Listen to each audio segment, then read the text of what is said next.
Hello dear students, നമ്മൾ ഇനി പഠിക്കാൻ പോകുന്നത് മോണിറ്ററി പോളിസിയിൽ വരുന്ന റിപ്പോ റേറ്റിനെ കുറിച്ചാണ് നമ്മൾ ഇനി പഠിക്കാൻ പോകുന്നത്. എന്താണ് റിപ്പോ നിരക്ക്? ഇവിടെ പറയുന്നുണ്ട്, സർക്കാർ സെക്യൂരിറ്റികളുടെ കൊളാറ്ററലിനെതിരെ റിസർവ് ബാങ്ക് ബാങ്കുകൾക്ക് ഒറ്റ രാത്രി കൊണ്ട് പണലഭ്യത നൽകുന്ന പലിശ നിരക്കിന് പറയുന്ന പേരാകുന്നു റിപ്പോ നിരക്ക്. എന്താണ് സർക്കാർ സെക്യൂരിറ്റി എന്ന് പറഞ്ഞാൽ?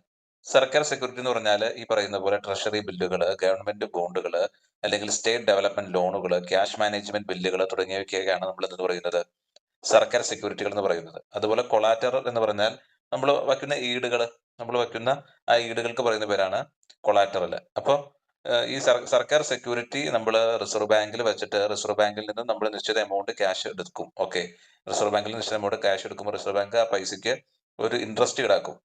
അതിന് പറയുന്ന പേരാണ് റിപ്പോ നിരക്ക്.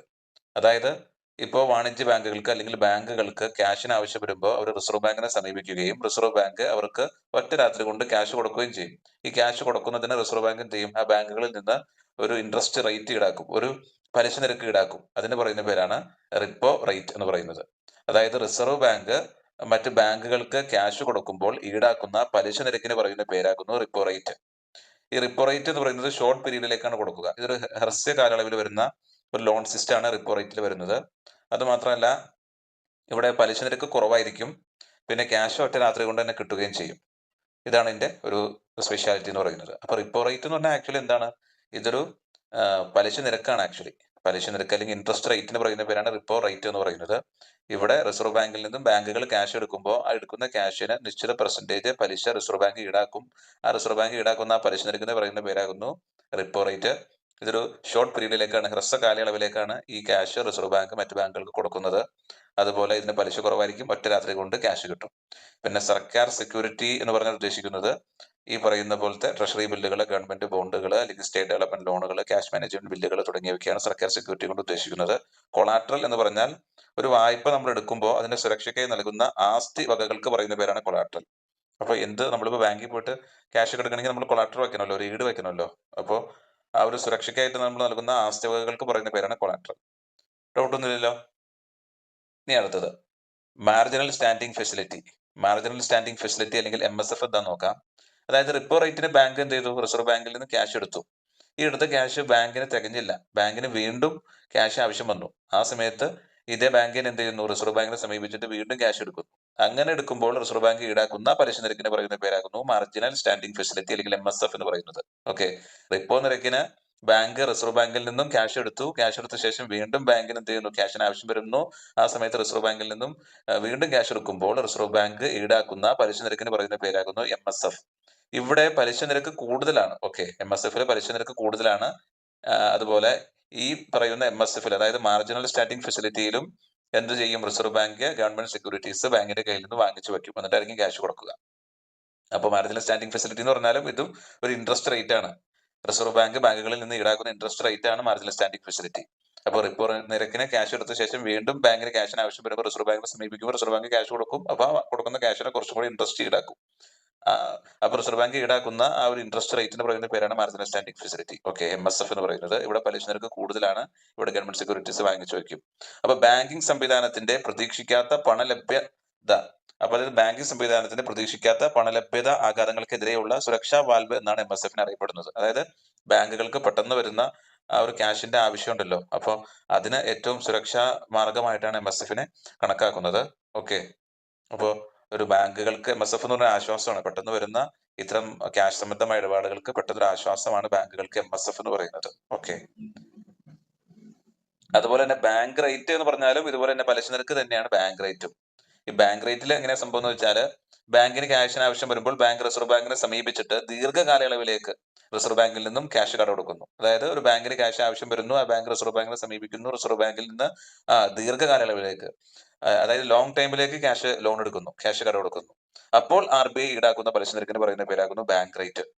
അപ്പൊ ബാങ്ക് റേറ്റിന്റെ പ്രത്യേകത എന്ന് വെച്ചാൽ ദീർഘകാലയളവാണുള്ളത്, അതുകൊണ്ട് തന്നെ പലിശ നിരക്ക് കൂടുതലായിരിക്കും. ഇവിടെ റിസർവ് ബാങ്ക് ബാങ്കുകളിൽ നിന്നും കൊളാട്രൽ മേടിക്കുന്നില്ല. ഓക്കെ, അപ്പൊ ബാങ്ക് റേറ്റിൽ കൊളാട്രൽ വാങ്ങിക്കുന്നില്ല, അത് ദീർഘകാലയളവാണ്, അത് ഈടുകൾ അതിനകത്ത് ആവശ്യം വരുന്നില്ല. ഇതാണ് എന്റെ ഒരു പ്രത്യേകത. അപ്പൊ bank rate, marginal standing facility, repo rate, ഇതൊക്കെ ആക്ച്വലി എന്താണ്? റിസർവ് ബാങ്ക് ഈടാക്കുന്ന പലിശ നിരക്കിന് പറയുന്ന പേരാകുന്നു ഇതെല്ലാം. റിപ്പോ റേറ്റും മാർജിനൽ സ്റ്റാൻഡിംഗ് ഫെസിലിറ്റിയും ബാങ്ക് റേറ്റ് ഒക്കെ തന്നെ. അതുപോലെ റിവേഴ്സ് റിപ്പോ റേറ്റ് ഉണ്ട്. ഓക്കെ, അതെന്താണെന്ന് നോക്കാം.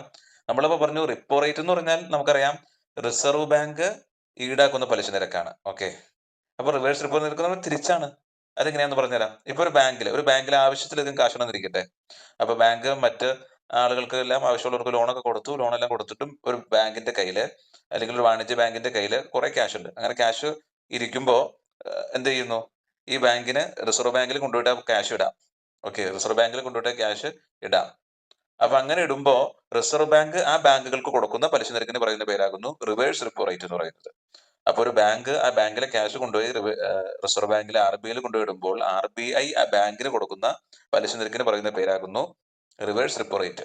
റിവേഴ്സ് റിപ്പോ റേറ്റില് ആ ഒരു പലിശ നിരക്ക് കുറവായിരിക്കും. കുറഞ്ഞ എമൗണ്ട് പലിശയാണ് ബാങ്കുകൾക്ക് RBI കൊടുക്കുള്ളൂ. ഓക്കെ, RBIയിൽ കൊണ്ടുപോയിട്ട് ഒരു ബാങ്ക് ക്യാഷ് ഇടുമ്പോൾ RBI ആ ബാങ്കിനെ ക്യാഷിന് കൊടുക്കുന്ന പലിശ നിരക്കിന് പറയുന്ന പേരാകുന്നു ഇൻട്രസ്റ്റ് റേറ്റിന് പറയുന്ന പേരാകുന്നു റിവേഴ്സ് റിപ്പോ റേറ്റ്.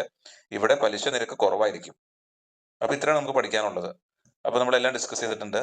ഓക്കെ, അപ്പോൾ നമ്മൾ CRRഉം SLRഉം എല്ലാം തന്നെ ഡിസ്കസ് ചെയ്തിട്ടുണ്ട്. Repo rate, marginal standing facility, bank rate, reverse repo rate. ഇനി നമുക്കൊരു ഈസി മണി പോളിസി ഉണ്ട്, ടൈറ്റ് മണി പോളിസി ഉണ്ട്. അതെന്താണെന്ന് നോക്കാം. ഈസി മണി പോളിസി കൊണ്ട് ഉദ്ദേശിക്കുന്നത് മാർക്കറ്റില് മോർ മണി വരുന്നതാണ് ഈസി മണി പോളിസി.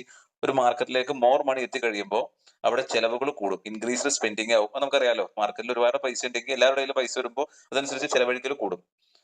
ക്യാഷ് കൂടുന്നതനുസരിച്ച് അവിടെ എംപ്ലോയ്മെന്റ് സാധ്യതയും കൂടും, അല്ലെ? അപ്പോൾ ഇൻഫ്ലേഷൻ ഉണ്ടാകും. ഇൻഫ്ലേഷൻ എന്ന് വെച്ചാൽ പണപ്പെരുപ്പം അവിടെ കൂടുതലായിരിക്കും. അപ്പോൾ ഈസി മണി പോളിസിയിൽ GDP പോസിറ്റീവ് ആയിട്ടാണ് അത് എഫക്ട് ചെയ്യുന്നത്. ഓക്കെ, എന്നാൽ ടൈറ്റ് മണി പോളിസി എന്ന് പറയുമ്പോൾ മാർക്കറ്റിൽ പണത്തിന്റെ ലഭ്യത കുറയുന്നതാണ്. പണത്തിന്റെ ലഭ്യത കുറയുമ്പോൾ സ്പെൻഡിങ് കുറയും. സ്പെൻഡിങ് കുറയുമ്പോൾ ഇൻഫ്ലേഷൻ കുറയും, പണപ്പെരുപ്പം കുറയും.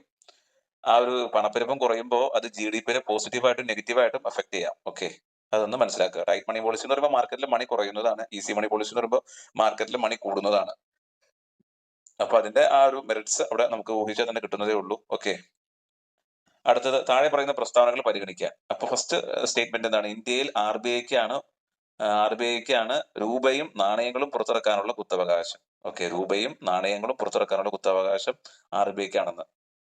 അത് നമുക്ക് അങ്ങനെ പറയാൻ പറ്റില്ല. കാരണം ഒരു രൂപ നാണയം പുറത്തിറക്കാനുള്ള അവകാശം RBIക്കില്ല. ഓക്കെ, ഒരു രൂപ നാണയം പുറത്തിറക്കാനുള്ള അവകാശം RBIക്കില്ല. അത് കേന്ദ്ര ധനകാര്യ മന്ത്രാലയത്തിനാണ് ഒരു രൂപ നാണയം പുറത്തിറക്കാനുള്ള അവകാശമുള്ളൂ. അപ്പൊ എല്ലാ രൂപയും നാണയങ്ങളും പുറത്തിറക്കുന്നത് RBI ആണ് എന്ന് പറയുന്ന ആ സ്റ്റേറ്റ്മെന്റ് തെറ്റാണ്. രണ്ടാമത്തെ നോക്കാം. ഇന്ത്യയുടെ വിദേശ നാണയ ശേഖരം സൂക്ഷിക്കുകയും കൈകാര്യം ചെയ്യുകയും ചെയ്യുന്നത് RBI ആണ്. അത് ശരിയാണ്. ഇന്ത്യയുടെ വിദേശ നാണയ ശേഖരം സൂക്ഷിക്കുകയും കൈകാര്യം ചെയ്യുകയും ചെയ്യുന്നത് ആരാണ്? RBI ആണ്. അത് ശരിയാണ് കേട്ടോ. അതുപോലെ ഓപ്പൺ മാർക്കറ്റിലെ പ്രവർത്തനങ്ങൾ RBI ചെയ്യുന്നത് ഗവൺമെന്റ് സെക്യൂരിറ്റികളുടെ വിൽപ്പനയും വാങ്ങലും മുഖേനയാണ്. അപ്പൊ അത് ശരിയാണ്. ഓപ്പൺ മാർക്കറ്റിലെ പ്രവർത്തനങ്ങൾ RBI ചെയ്യുന്നത് ഗവൺമെന്റ് സെക്യൂരിറ്റികളുടെ വിൽപ്പനയും വാങ്ങലും മുഖേനയാണ്. ശരിയാണ്. പിന്നെ നാണ്യപ്പെരുപ്പം ഉണ്ടാകുമ്പോൾ RBI CRR കുറയ്ക്കുന്നു. അങ്ങനെയല്ല, നാണ്യപ്പെരുപ്പം ഉണ്ടാകുമ്പോൾ CRR കൂട്ടും. CRR എന്ന് വെച്ചാൽ നമുക്കറിയാലോ. അതായത് CRR എന്ന് പറയുമ്പോൾ ഒരു ബാങ്കിൽ വരുന്ന ക്യാഷിന്റെ നിശ്ചിത പെർസെൻറ്റേജ് എമൗണ്ട് റിസർവ് ബാങ്കിൽ സൂക്ഷിക്കണം. അതിന് പറയുന്ന പേരാകുന്നു CRR. അപ്പോൾ CRR കൂട്ടിക്കഴിയുമ്പോൾ എന്ത് ചെയ്യണം? ബാങ്കിൽ വരുന്ന ക്യാഷിന്റെ റിസർവ് ബാങ്കിൽ സൂക്ഷിക്കേണ്ട എമൗണ്ട് കൂടും. CRRന്റെ ആ ഒരു പെർസെൻറ്റേജ് കൂട്ടുന്നതനുസരിച്ച് അത്രയും എമൗണ്ട് നമ്മൾ റിസർവ് ബാങ്കിൽ സൂക്ഷിക്കേണ്ടതായിട്ട് വരും. അങ്ങനെ സൂക്ഷിക്കുമ്പോൾ എന്താ സംഭവിക്കുക?